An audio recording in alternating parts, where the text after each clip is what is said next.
মনে করছেন যে আমরা বিএনপির সাথে নির্বাচনী জোট করতেছি। বিএনপি একটা চিঠি দিয়েছিল এই আসলে বিএনপির নেতা কর্মীদেরকে সহযোগিতা করার আহ্বান জানাইয়া, কিন্তু দুঃখের বিষয়, বাস্তব বিষয়, সবচেয়ে অসহযোগিতারা এই গলাচিপা 10 মিনার এবং পটুয়াখালীর বিএনপির লোকের দ্বারা।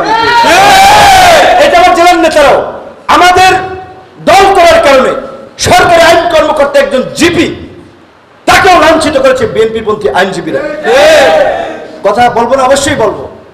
বিএনপির শীর্ষ নেতৃবৃন্দের প্রতি আমরা কৃতজ্ঞ, ধন্যবাদ জানাই যে তারা সম্মান করে, মূল্যায়ন করে। এই যে বিএনপির কাছে মাথা বেঁচে দেয়নি, যে কারণে এখনো বিএনপির সমালোচনা করতে পারি। এবং আমি ইনফরমালি বলেছি, অবশ্যই আপনাদের মাধ্যমে সারা দেশের তৃণমূলের বিএনপি নেতা কর্মীদেরকে বলবো, আপনারা একটু সংযত এবং সহিষ্ণু হন। আপনারা বড় দল, ক্ষমতায় যাওয়ার সম্ভাবনা তৈরি হয়েছে, সম্ভাবনা কিন্তু অঙ্কুরে বিনাশ হয়ে যেতে পারে। 24 পরবর্তী মানুষের যে বিপ্লবী স্পিরিট, তারা কিন্তু এখন আর বড় মিয়া ছোট মিয়া কাউরে গোলে না। মানুষ মনে করে নিজে কামাই করে নিজে খাই, যার খুশি ভোট দেবো, যার পিছিয়ে রাজনীতি করবো, কেউ কারো উপরে নির্ভরশীল না।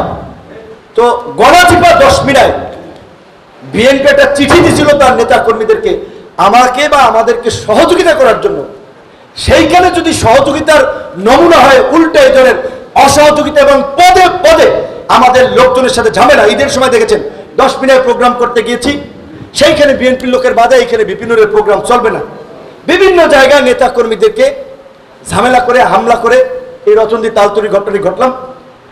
তো আমি এটা শীর্ষ নেতৃবৃন্দকে জানাবো, নিজের অভিজ্ঞতা যদি এই হয় সারা বাংলাদেশে কি অবস্থা, তাহলে এই যে আগামীতে যে একটা ভোট হবে, ওই সময় কিন্তু কেন্দ্র দখল করে শিল্পীরা কেউ এমপি টেমপি হইতে পারবে না, ভোট লাগবে। তাহলে যারা জনপ্রতিনিধি হবেন তাদের এইগুলা মাথায় রাখা উচিত না?